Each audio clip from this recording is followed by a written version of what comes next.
All right, all right, all right. As we always do about this time, sucker shit. All right, man. You know, I was thinking Uh-oh. about my college days, well, our college days. Back on campus, they had the student health center. In the student health center, they used to give out free condoms. They had it in the fishbowl right in the lobby. You know, they was doing their part. Yeah. For health and wellness. Yeah. Right? You can call it that. Yeah. So you had to be careful though, going into that fishbowl, because they had different brands of condoms. Mm-hmm. And they had this one brand, it was called kimonos, right? So them kimonos was notoriously small, right? So I found this out the hard way, of course. Tried to use it one night and committed assault and battery on my own penis, trying to get that little ass rubber on, right? So what I'm saying is people could have good intentions, but they don't really give you the support you need. Right? So I was watching this movie on Netflix. It was a SAS something. The name of the movie's not important. We was talking about it. Yeah, we was talking about it, yeah. So this is what happened in the movie. Real, whatever, spoiler alert. So this dude, he's a government agent. He loves his woman.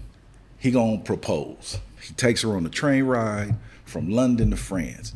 It gets taken over by terrorists, trained ops called the Black Swan. He single-handedly damn near beats 30 of them, gets shot, stabbed, everything to save this woman that was a hostage, his woman. Fast forward to the end of the movie, they at a hotel, he proposes. She says no. He leans back and starts crying, and then she hugs him and says yes.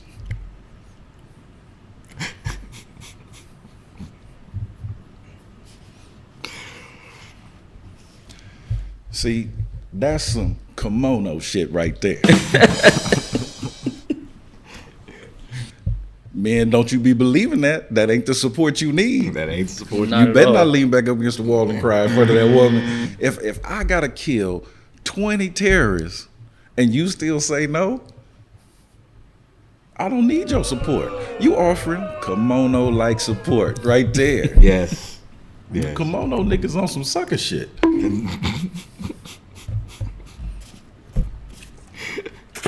We're gonna have to put that one on the shirt.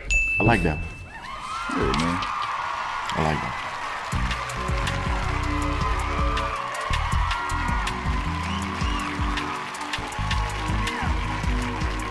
As we always do about this time, sucker shit.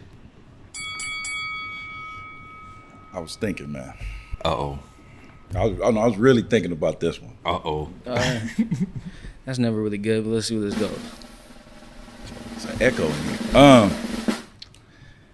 Only in relationships and conversations with the opposite sex do the basic rules that we all adhere to change. And we act like it's normal. Okay? So it gets to the point where you're not even in a relationship no more, you're really playing a game show. Okay, let me give you some examples. Okay. You look at your woman, she's upset. Hey, babe, is everything all right? You look upset. Well, what makes you think I'm upset? Well, see, in normal conversation, when you ask a question, you get an answer. But when you're in a relationship, your question is answered with a question. So what game you playing? Well, you playing Jeopardy. Because see, in Jeopardy, the question is the answer, right? I'll give you another one. You and your lady get into it, whatever it is, small, medium, large. You go off to work, do whatever, go to cool off. And the time you gone, she's talked to her mother, 2 or 3 aunties. She done talked to 2 best friends, 1 girl and then 1 gay dude, because she got to say, I talked to a man too. So you got to throw the gay dude in there, right? If it was over the weekend, she done talked to her hairdresser because she had an appointment, and the chicks in seats 1, 3, and 6. Yeah. All right, they was also input on it. So by the time you go to talk back to her, now you got the opinions of all the people involved. You say, baby, it's time for us to talk. And then you know what you hear? Survey says, because you playing Family Feud, nigga. Because you got the opinions of 100 people in your damn conversation. Give you another one. Uh-oh. We're a little older now. So we've known women that have messed over dudes in their 20s, messed up relationships in their 30s and 40s. The common denominator is them, right? Right. But then they will look you in your face and say, well, Jesus just ain't sent the right one to him. Right? Who knew Jesus was Chuck Woolery and we was playing Love Connection? He's supposed to be savior of the planet and get Keisha a husband.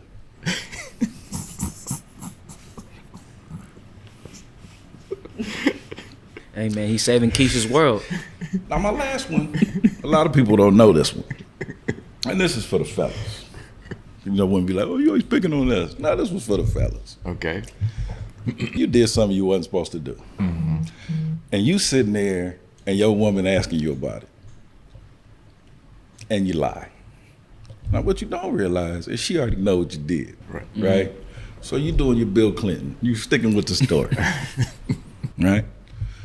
She start rattling little details, dropping in the story to let you know that she knows. Well, now you playing the first televised game show ever. It's called Truth or Consequences. You better answer right, nigga. You game show niggas on some sucker shit. I like that one. And you layered it too. Man, just saying. Layered it. Oh, some chia seeds in here. See, I told you. Just in a minute, that goat hair gonna come up. I'm like, this is goat. This is.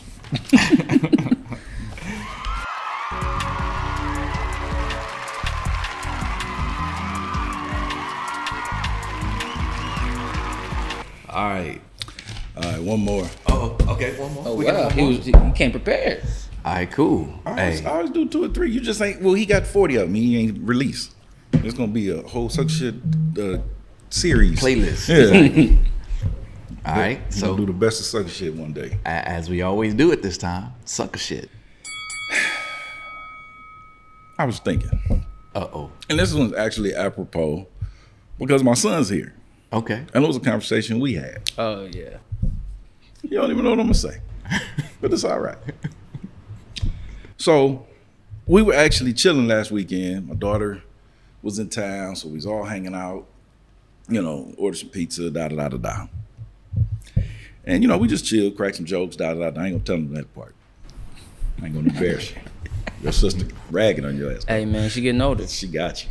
So anyway, so he's leaving, and she's going into her room to go be a teenager because she don't want to hang out with me like that. She want to be on her phone. She just want to be around me. Right. So he's like, all right, I see you later, Pops, love you. She's like, all right, Daddy, I'm going to the room. Right? Right. That's the story. Thinking, that's it, right? That's what I'm thinking. So I was thinking about it. He didn't say, hey, JT, I'll holler at you later. And he say, James, I'm going to my room. Oh, You know why? Because I ain't on no first name basis with my kids. that's right. Well, see, because being a dad, you earn the respect of the title. It's like when Deion Sanders made that big fit about being called coach instead of prime time That's right. or Deion. Because you need to put some respect on the title. Right. But see, being a dad, the title was earned. Yeah.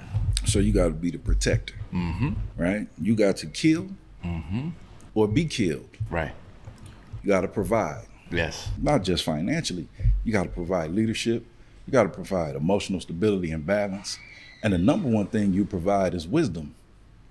And when you provide that wisdom, that means you actually have to be honest about the life you've led. Right. Right? So you do all that, and this nigga gonna call you Charles?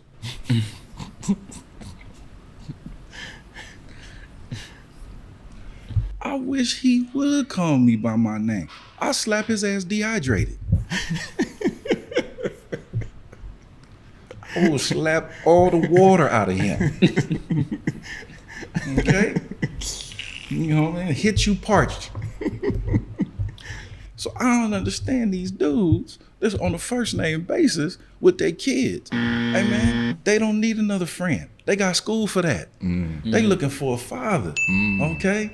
That's what I'm saying. You first name dads, you on some sucker shit. Yes. Yes. I like that. I like that.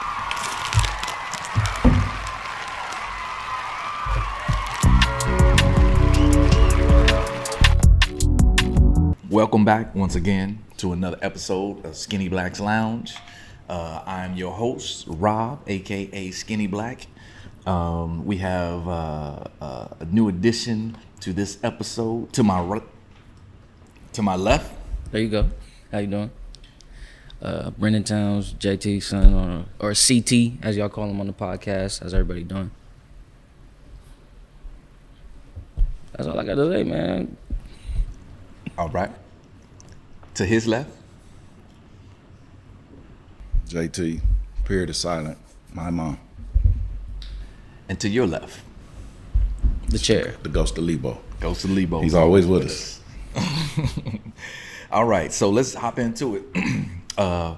Let's start off by saying big ups, big shout outs to my man MTR, Mediocre Tutorials and Reviews. The man announced last weekend that he got cancer. So we want to send that brother positive energy of healing, comfort, peace, love, joy, laughter. Yo. Yeah. So let's hop into it. Turn me down a little bit. So we got a couple of great topics we want to dive into. The first one actually comes from my man CT. We're gonna talk about. We're gonna dive on the deep end about church and religion. Oh, that came from me. Yes, sir. Yes, sir. That came from you. So let's start out with a couple of questions. As far as we think about relationships, as we think about Black relationships, as we think about the arc of time and how relationships have developed and where they came from and where they are today. So what role has church and or religion played in the modern / current versions of Black relationships? Oh boy, that is one loaded one, sir. No doubt. Let's go in this direction. Okay. Our relationship with church is similar to our relationship with each other. Speak Okay. on. From the woman's side, the new version of church has no judgment. Now, the black church is depending on what you look at, is anywhere between 70 and 80% woman, right? So at the most, you'll get a little less than 1/3 of the congregation being men, and that includes pastors, ministers, deacons, Yeah. all those guys, Yeah. right? But the new church, the old church, it was more of a mix, and there was judgment there. There were standards, there were rules. Well, not in the new church. As long as you pay the 3 offerings, right, and say amen enough, Your conscience is clear. you don't have to worry about anything, right? So the men who were traditionally the leaders of the church, they don't set the standard anymore. That's just like our relationship. So our women had attitude, they could do whatever they want, say whatever they want, disrespect, do this, do that, and they gonna listen to the one dude up front who makes them feel better, as opposed to the dude they may have at the house that doesn't. Now, what have men done in this situation? Well, just like the church, we left. There's no men in the church, and then there's not men in the homes. Our homes look just like the church house. We absent. See, that was so good. He had to write that shit down. Yeah, I see. I had to flow off that and talk about evidence. talk about data, and we talk about statistics, right? Evidence. Think about Fred Price. Think about Ed Cash. No, I remember Fred Price. That was his intro song. Whatever they started the TV show for church. Evidence. Na, na, na, na. That's why I knew it was time to walk to church with my grandma. My grandfather was watching Fred Price upstairs. Before he turned the football game on. I was like, that nigga lying. He ain't gonna watch that whole Fred Price. You're gonna get about 30 minutes of that. Man, come on. Then he gonna watch that pregame. Exactly. So to speak to that point, if we think about, there's more black women than there are black men. Mm-hmm. Yet there's a higher percentage of black men who are married than there are black women who are married. It's a higher percentage and a gross number. Both. So we have to ask ourselves if women have taken over the lead and taken, no standards, as you say, and no judgment, and everything is cool. My question is, how's that working out for them? I want to remix that a little bit because no standards is a little too far, but I would say that the standard is what's best for me. Okay. Both men and women have taken that on, but in our community, the women are in more leadership roles. Right. Mm-hmm. Right? What's best for me? How many times have you seen couples break up and then the conversations or the arguments are really about ego and themselves, and then you ask the question, well, what's best for the child? Well, I want this and this and that. Well, no. What's best for the child? No, man, No, man. What's best for the child? Okay, so let me ask the question to us. What's best for our community? Ooh, that's... See, Yeah. traditionally, okay, and in general, and just sidebar, in order to have these conversations, you have to speak generally because we don't know everybody's individual situation. Yes. So we ain't talking specifically about you, Clarence, and we ain't talking specifically about you, Rochelle. So anyway. Right.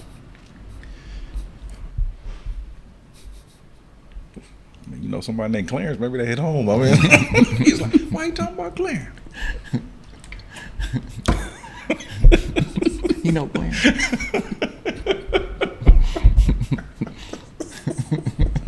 I messed up my whole train of thought.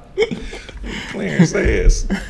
Had me thinking about see Chauncey, Clarence. I was like thinking, the hell was I talking about, man?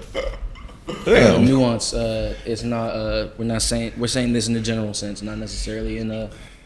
Yeah. So we in general, when men do well, jobs. Look at what our communities were. Homes, families.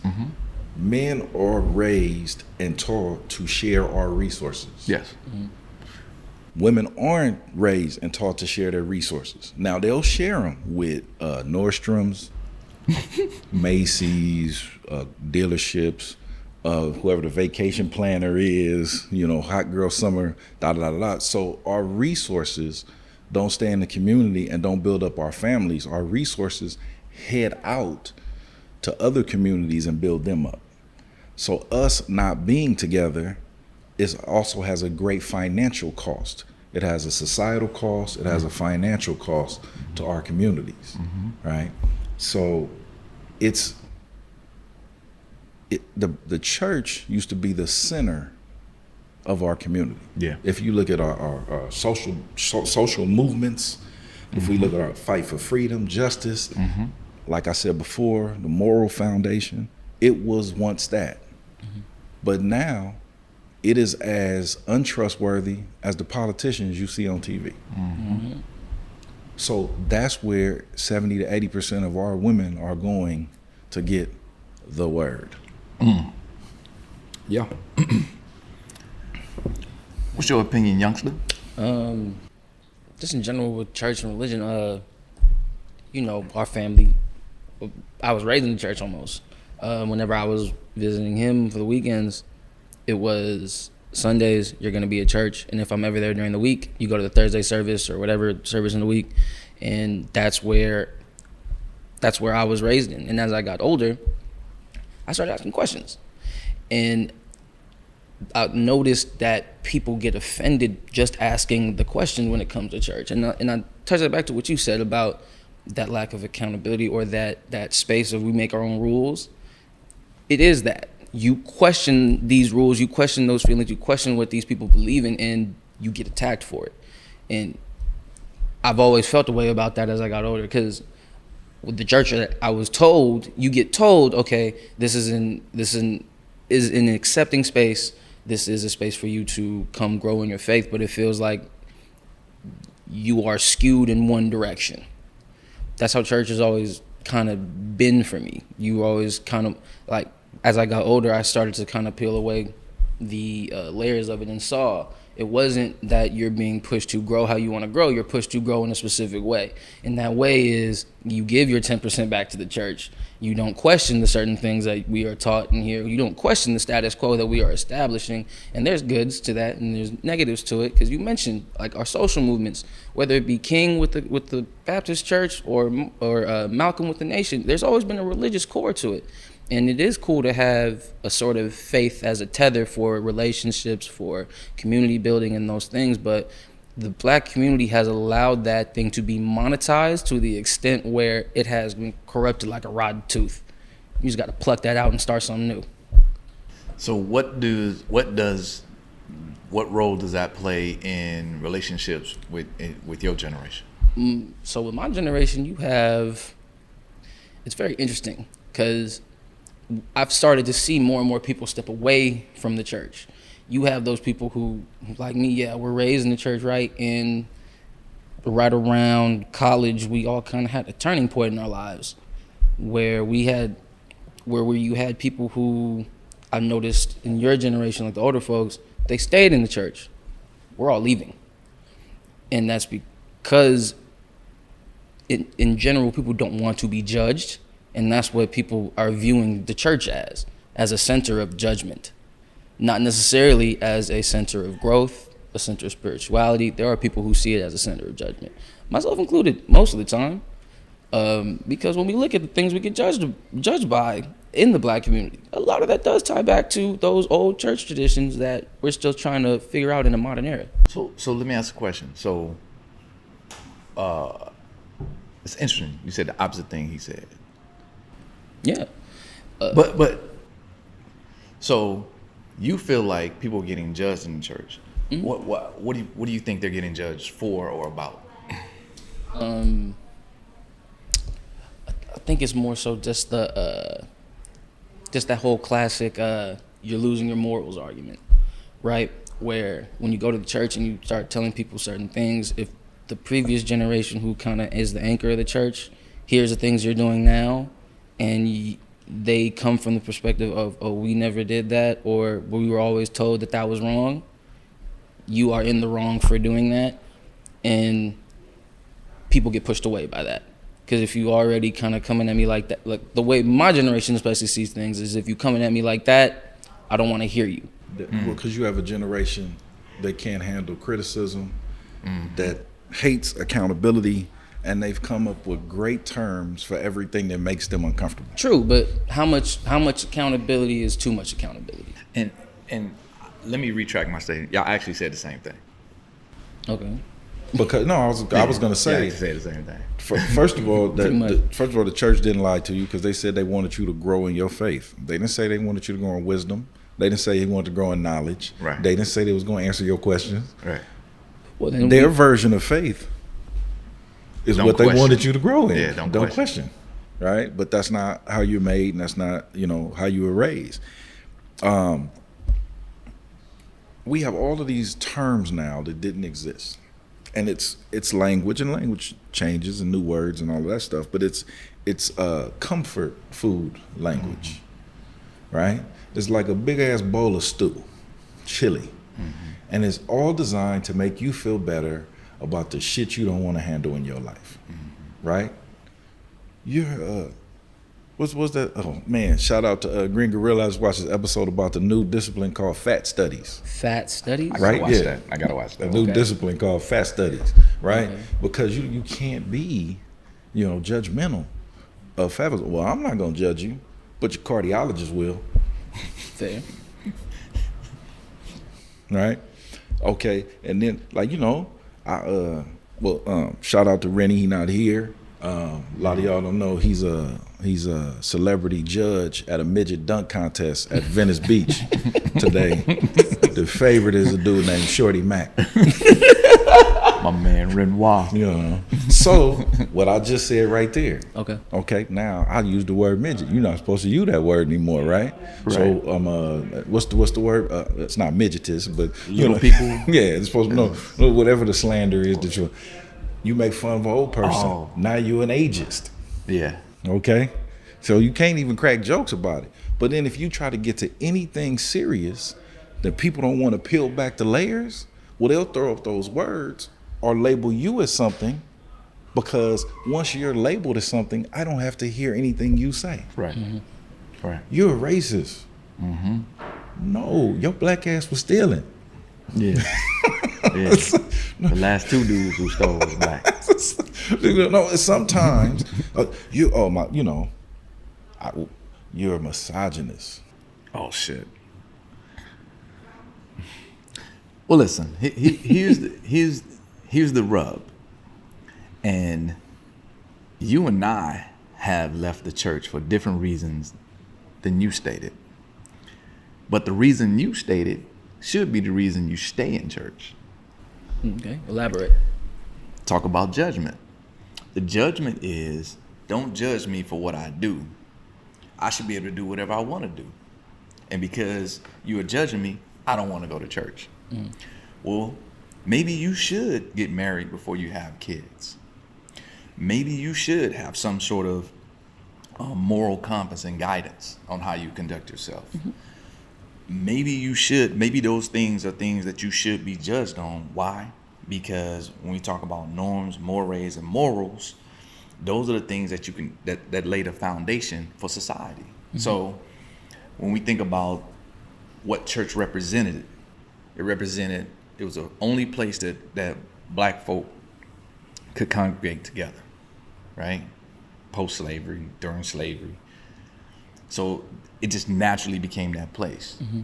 The Bible is about self-help, right?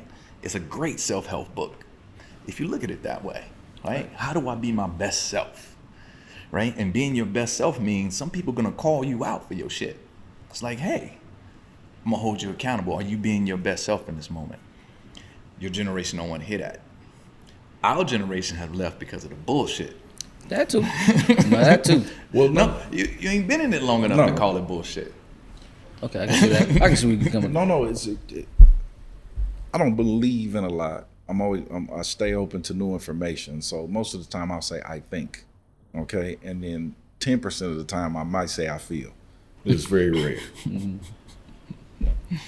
But church, religion, if you want to call it that, at one point set the moral foundation, like he said, for us. Now, I don't care if you get that from Jesus. I don't care if you get that from Allah. Right. I don't care if you get that from Buddha. I don't care if you get it from Ralph. Y'all, Lettuce. Yeah, like too young for that. Yeah. Rerun on what's happening when we praying they had a lettuce called Ralph. Get your squat off my pot. Yeah, I don't care if you pray to Ralph and Ralph serving you right, then praise Ralph. Yeah. Okay, we need the moral foundation and fiber to be returned. Okay, so that word judgment is so funny. So, you can be a crackhead and come to the church, but we gonna tell you're a crackhead and you need to clean up. Right. You can sit in the front row with your 3 children by 3 different men, but we gonna tell you, hey sis, close your legs. You gotta tighten this up. Right? But if you do that, oh no, we don't want to be here. They judging you. Sometimes, and most times, it's not judgment. It's a standard. And folks don't want to be held to a standard anymore. But they also, in return, want to hold you to the highest damn standard. Right. Right? My whole life, you got to be responsible. You got to, and the flip side, black men ain't this, black men ain't this. So I bust my ass to be as responsible as possible. Made some slip ups along the way, but We all make mistakes, right? Sin, Mr. Mark. Right. But I'm okay with being held accountable for everything I've done. We can talk about it because I haven't lived a perfect life, right? Folks always say, I'm not perfect. Well, you do a damn good job of acting like it. Well, what you just said though, previously about the bullshit. I think another layer of it is, now that we have in an information era, we can all look back at the history of the church and we look at this place and this is just, you said the moral standards, but can we really count on the church to establish those moral standards when they don't necessarily live congruently to their own moral standards? Mm-hmm. And that's another layer of it too. The church, like our community, lacks male leadership, and like many other aspects of our community, many of the men that are left are predators on the women. Mm-hmm. Mm-hmm. Yeah. Because the men that would be the protectors, the men that would set the standard, aren't present. Right. Right. I know so many people that follow sweet words and no action. And that's what the church is. That's what our politicians are. That's what our relationship gurus are. That's what's fed to our women. Sweet words, no action. Mm-hmm. So when you run into action, it's a problem, right? I have been raised by some amazing women, okay? But they just like my t-shirt. Old school. They old school, right? That's how, and I'm not saying old school meaning barefoot and pregnant, this and that, because if one of them was here, they'd slap the fire out your mouth for saying that. However, they recognize that there are roles to be played for the best outcome, right? On this recording, it's roles to be played. I'm funnier than this nigga. That's why I tell the jokes. Real talk. You know? So he's playing his role, asking all these tricky ass questions that you got to figure out. And then I play my role, okay? But that's what makes it work, right? See, I like today, I'm trying to play his role. I'm wearing a little t-shirt because I was inspired. Because this is 8th little t-shirt in a row. Hey man, he's skinny black. He got to fit the part. That's funny. That's why you tell the jokes. So, basically, a couple things. So, we recognize and we were around to hear people in the church say one thing and do another. Mm-hmm. So the contradictions for me, I was like, yo, this is a wrap. And, when you start asking questions, it's like, this ain't really for me, right? I still dug the leadership. I still dug the, even the moral stuff. I get that. I dig that. I dig that from the nation. I dig that from religion. The discipline, it's dope. Just not there anymore. And when we flip that around and we say, how is that affecting relationships in our community? A, black kids born out of wedlock, all right? Is that a moral issue? Is that a no standards issue? Is that a issue? And who determines that? Who determines if a kid is born out of wedlock? Well, that's obvious, right?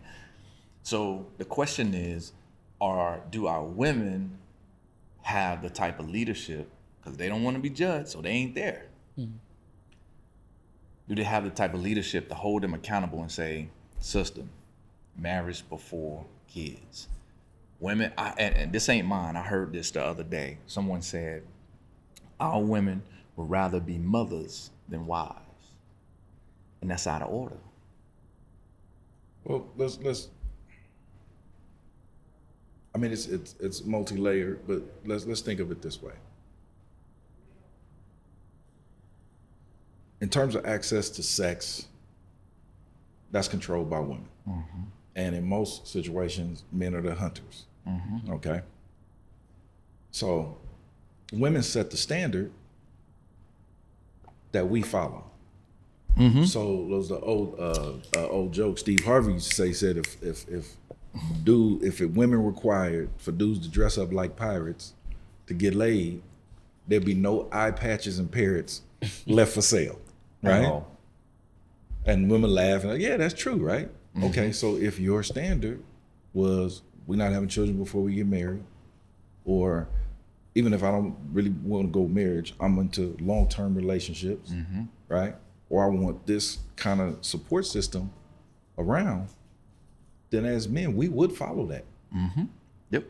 Okay, because don't 'Cause no we dude wanna- want to live a life without sex. Yeah. We want to get them draws. Give me them draws. Now, I'm not placing this squarely on the shoulders of women, because where we've dropped the ball as men is regardless of what they do, Right. we need to have our own personal set of standards. Bingo. That's Okay, so I don't care what you got going on over here. I live my life in this manner. All right, I'm just pointing out that everybody has their role to play, where both parties have dropped the ball. Now, for the most part, I speak directly to young men and some of my peers that are older men, and I say, I'm the standard, right?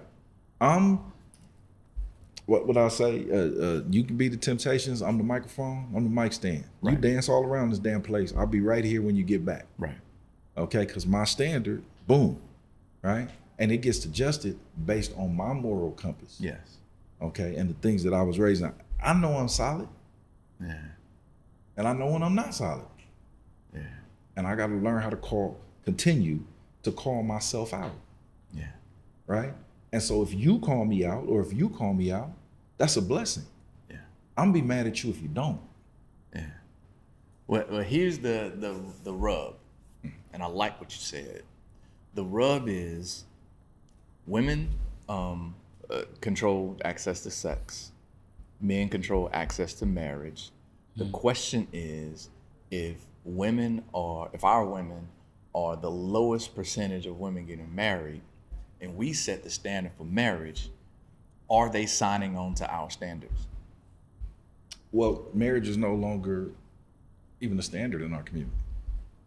Well, even when we want it, are they signing up, or are they representing the standard that we want? In mass, no. Well, the data says that. So In mass, no. And here's the harsh, one of the harsh realities of it. Okay. The number one interracial couple is actually an Asian woman and a white man. Mm-hmm. Okay. And you say, oh, it's more white people. No. By percentage, not by the gross number, by percentage. Okay. So let's say the rumors are true and brothers ain't shit.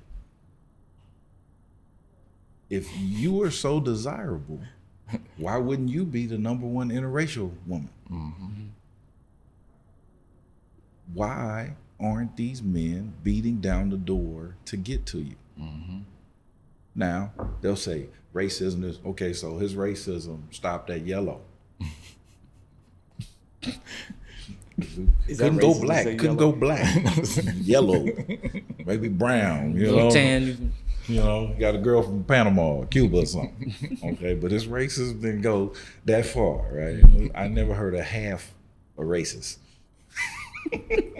Somewhat. Racist light. Yeah.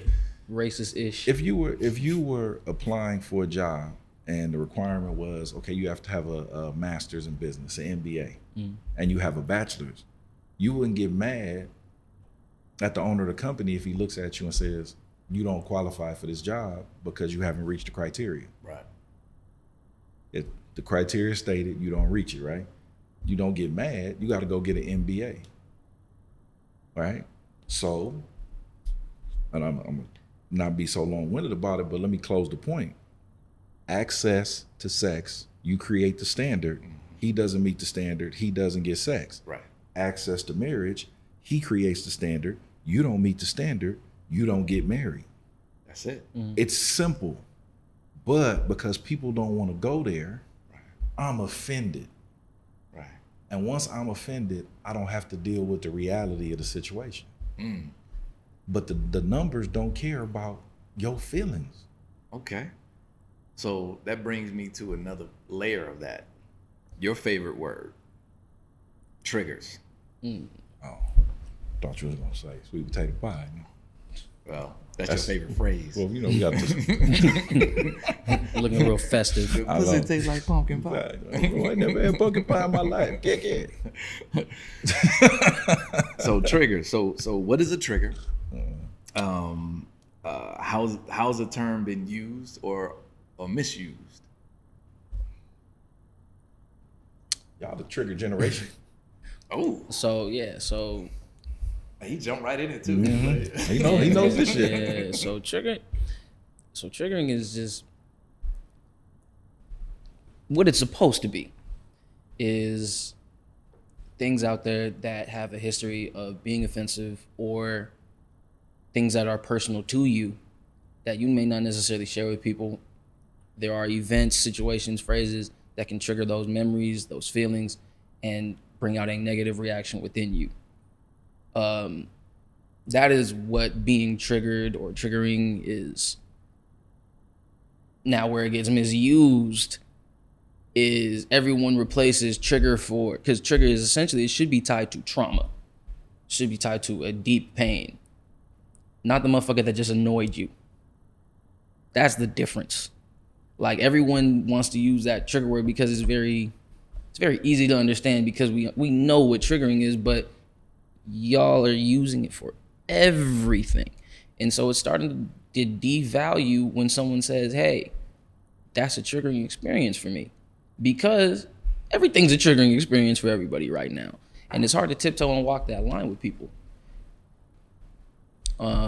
So like, case in point, I'm a recent college graduate, so I was always around different social settings, different debates and everything. And there were certain topics where the entire conversation was dominated by one group because if you bring up something else,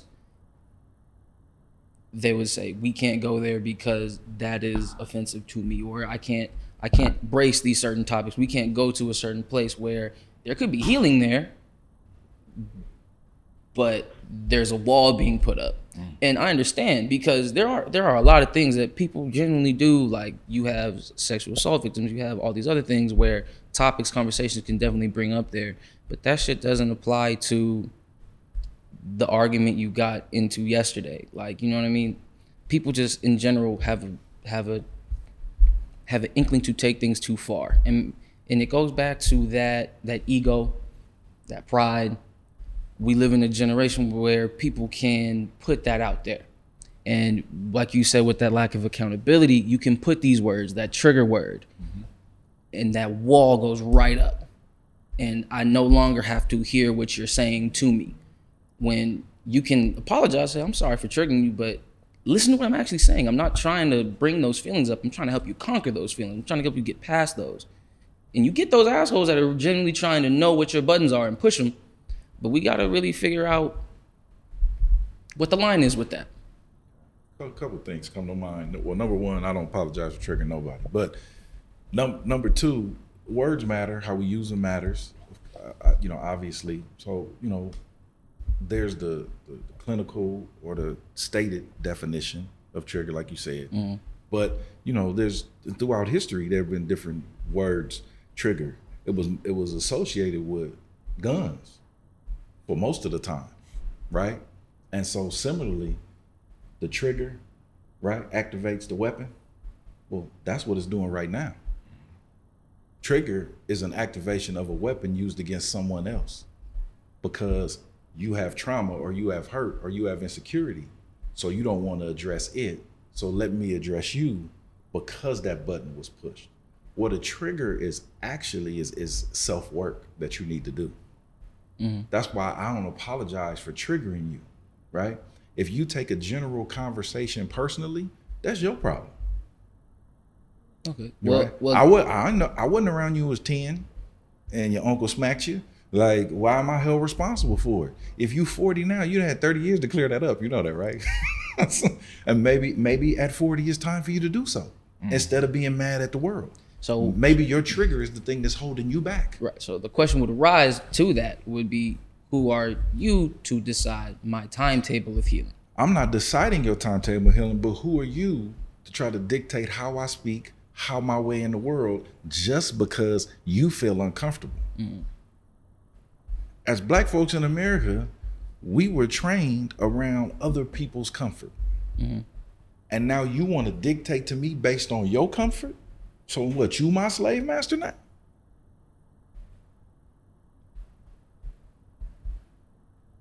Right? Because you feel powerless, you want to exert some power over me, right? So now every third person that says it, walking up the street or a conversation at this place, that place, they all got to shut up because you feel bad. That's one of the most narcissistic things you can do. There you go. What you just said, that's what it is. It's a reclamation of power in one way or another. Right? Yeah. And that's a big piece. Is No, that is it's that a faux Yeah. full reclamation? Yeah. Okay. and not FO. Yeah. FAUX. Yeah. I know I took French. Yeah. and Four niggas. That means four Four niggas. niggas. Four niggas. Or four people made a mistake. The wild thing is how most people see triggers is bullshit. Okay. Not mine, but whether it's Brother Zoe Williams, who got it from Jiddu Krishnamurti, that says, relationships are mirrors in classrooms. The mirror part is important because in relationships, when we get triggered, it's not about the other person. It's about us. Triggers allow us ways, and they illuminate the places where we need to work. So they're a good thing, right? So when Emily comes through the house and she does some shit or she says some shit and I get triggered by it, I've learned in this work that I do, is like, let me examine that. What's bothering me about what she's doing or what she's saying? Where does that come from? I need to work on that because it's not about her. It's about me. So when people use the word, weaponize it, and we can't talk about that guy trigger, I get curious. I'm like, wonder where that shit come from, right? Because that's a place they need to work. It's not about the person who says anything, who does anything. It's about the person who's taking it a certain way. And so much of that shit has been weaponized, and we've seen it. You've seen the conversations. I've been in conversations with groups of men and women who are having these relationship talks, these couple thoughts, and I've dropped some data, and women has actually gone off on me. You don't know my life. Yeah. It's like that's that from the CDC. They don't know you. From the CDC. We got that off of blackdemographics.com. Right. It doesn't say 75% of black people except for Michelle Cleveland. Right. I don't know how deep down a rabbit hole we can go with this, but it's just simple to me. It's like, these are the things and the places where they illuminate opportunities for me to grow and evolve. So let me give you, it just popped in my head because you was talking about Emily. That's my girl. But there's been a running joke for damn near 30 years between me and Emily and everybody, right? So Emily's Puerto Rican, and I always crack Mexican jokes and call her Mexican. And she used to get upset in the beginning, right? And I'm not Mexican. Yes, I know you're not Mexican, and you know you're not Mexican. That's why it's funny. Okay? Right? So watch this. When she first got upset, right? I could have stopped. Oh, she's offended. Now, 30 years later, she laughs with me at the jokes. Yes. Because it's not offensive. It's just a joke, number one. But number two, and most importantly, if you know who you are and truly are comfortable with it, then it doesn't affect you anymore. Yes. Right? Yes. Somebody could sit right here and call me everything but a child of God. They say, oh, you a deadbeat dad, or you were ugly, you this, you that. I mean, certain light, I might not be that handsome, okay? but I ain't ugly, you know. And I've been a great father, so I don't have to defend myself. I know what I am. Right. Right. See, in life, you really are either the hammer or the nail. And I'm choosing to be the hammer. But our society is pushing people to be the nail all the time. They're in constant, on a constant journey to find the next victimizer. So they can claim victimhood. Right? And I'm sorry, man. I was raised to win. And victims don't win. Right. Victims get taken advantage of. Ooh. Ah, man. Okay. Last topic. Shout out to Mexico. She said, boy, that. You know what I'm saying? Español, baby. Español. Hey, listen, last topic. That's my love language. They be like, that's your love language? They be like, what is it? Gifts. Acts of service. Acts of service with words, affirmation. Affection. Yeah, be like, nah, nigga, Español is mine. Last topic. How much time we got, DL? 20 minutes. All right, cool. Plenty of time. Last topic is about vulnerability. So, what's the role of vulnerability, and what role does being vulnerability play? That's one. And how does vulnerability break or make relationships?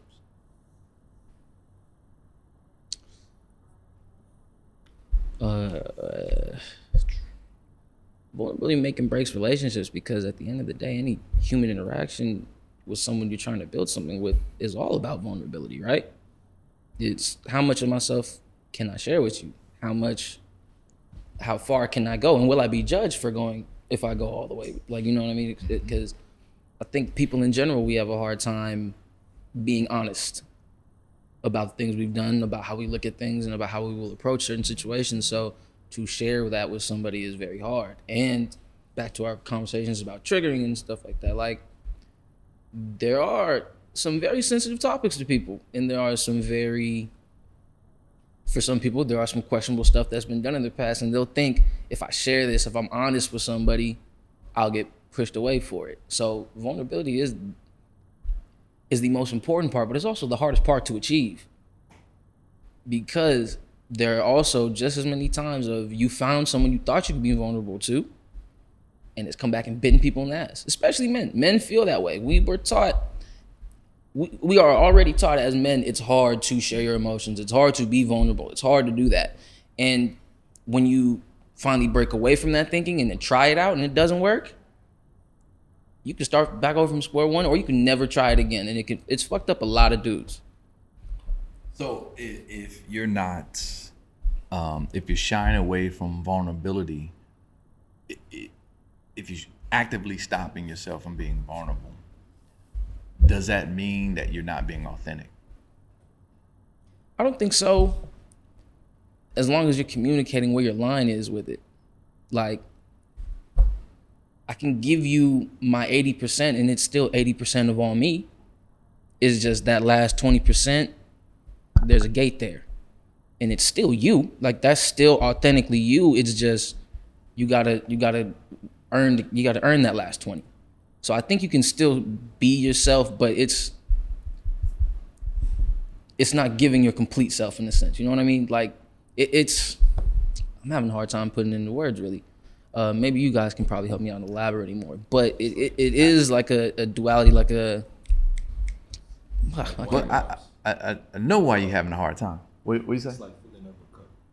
So you just pour in a little bit, little by little. There it is. Okay. There it is. I know why you're struggling. Mm-hmm. Well, a couple things. I'm not a fan of vulnerability, being vulnerable. I'm a fan of authenticity. Mm-hmm. A lot of times, people take it away from emotional space, take it to a physical space. Mm-hmm. Okay, let's do this as a foundation. What would the word vulnerable mean? Okay. Well, if you're vulnerable in a physical state, that means you are about to get some pain or you are already hurt, right? Mm-hmm. Vulnerability doesn't speak to healing. authenticity does, right? Say I was in a fight and I'm telling you the story about the fight and I'm being authentic and you see the scar, but the scar is sign that the healing had occurred. That's why I want to be authentic and not vulnerable. What people do with vulnerability a lot of times is it's no scars there. It's still an open wound because they haven't healed themselves. And you talk about that gate. Well, there's the problem. Because until you are 100% with yourself, you can't be 100% with someone else. And then you will never get 100% back. Right. That mirror is a mirror reflection of the 80%, your number that you gave. And you get frustrated because, oh, why you didn't share this? Why you didn't share? Well, that's her 20%. So you actually match. And you're not triggered or frustrated with her. The person you really are triggered and frustrated with is yourself because you got work to do. So then would you say that vulnerability, at least on a personal level, is like the gateway to authenticity? I think authenticity is the gateway to authenticity. Okay. Right? Because authenticity, if you want to use vulnerable as an aspect of it, fine. But sometimes authenticity is not about being vulnerable. Authenticity, it may be the opposite. Okay. Right? But you have to be true in every account. Right? Right. He constantly says over and over again, the only analysis It's is self-analysis. See, you done heard it a whole bunch of times. Yeah. He only got he You got a you know couple what he is? catchphrases. No, that you know stick. what he is, man. He like the rapper, the rap group that only had one hit. So when they come on stage, you know the song they gonna do, right? Right. He ain't got no catalog. He ain't no LL. You know, rest in peace, Bismarck. You know he was gonna come out there and do Just a Friend. Right, You a bunch know? of features. That's what this nigga do. He do just I'm gonna do the greatest hits. You know, you got what that he coming out with. Right? But authenticity is priority number one, right? And when I say authenticity, I don't mean lie to yourself. The most honest critic of yourself should be you. The most honest evaluator of yourself should be you, right? Then you will attract and bring into your circle, not just the woman you with or the man you with. I'm talking about your friends. I'm talking about even people in your family, right? It's amazing the comfort that people have surrounded themselves with to stay average. It's amazing how many yes men and yes women people surround themselves so they can stay stuck and be comfortable and be everybody else's fault. And then they'll sit around and talk about the same issue for 20 years and call it being vulnerable. No, you're being inauthentic. Yes. And, I like what you said. I layer authenticity as an aspect of vulnerability as an aspect of authenticity. Okay. As a pathway. Because the way I see vulnerability, it's letting your guard down, right? So that gateway you talk about, that's vulnerability to me. Like letting it down and saying, you know what? I'm gonna open myself up and say, I'm gonna be who I am, authentic. Take it what may. Right? To me, that's the vulnerability aspect of being authentic is, this is who I am, right? Flaws and everything. And I'm willing to take the slings and arrows of who I am authentically to grow, to evolve, to be my best self, right? But if I'm hiding something, if I'm keeping something, man, it's hard to even follow that shit because you hit it on the nail. If I'm keeping and hiding those risky disclosures about who I am, about what I'm about, then I'm really just keeping it from the man in the mirror, right? So that's the way I see it. That vulnerability is a gateway to authenticity. It's like, how can you be authentically you without letting down that gateway? That's what my ex-wife and ex-husband said. What's It's that? hard to follow me, nigga. Anyway, I'll tell you a quick story. We was at work this week, and my boy, Shout out to Al, man, my coworker. Funny man, Al. So we shooting shit, right? And he telling this story. He was like, we was talking about vices and different things, right? I always say, like, I don't trust a man with no vices. He got to do something. I don't give a damn for shopping, the gambling, drinking. He got to do something. Right. Okay. I was about to say nose rings. Hey, well, he got one. Yeah, I know. That's what it is. So he said, my vices is Monster energy drink and AM/PM hot dogs, right? And he was like, I heard somewhere. Yeah, Al funny as hell. So he was like, I heard somewhere for every AM/PM hot dog you eat, to take 30 minutes off your life. He said, I'm set to die next week. So I said, you gonna die by weenie side?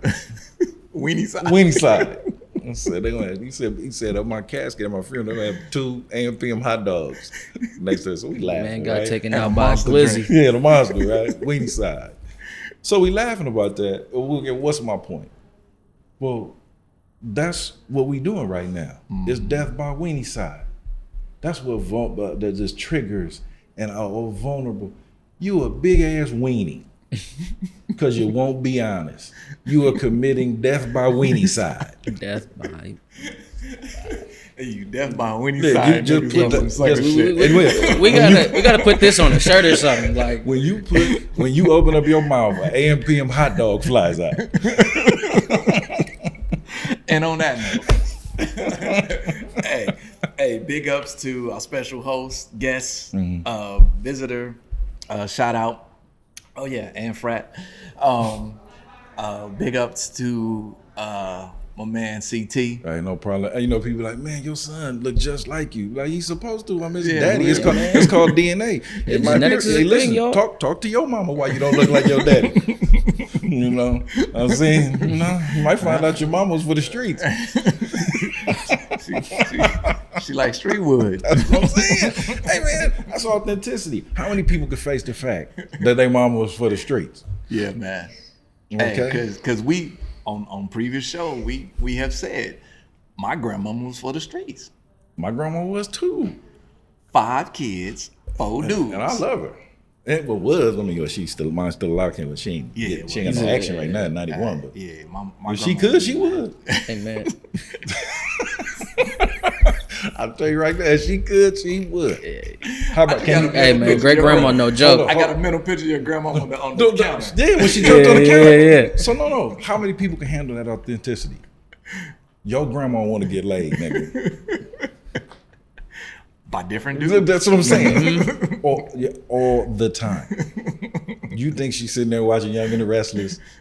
She dreaming Thinking about. about Victor Newman. She thinking about dreaming about Deacon Freddie. Trying to get beat down by Victor Newman.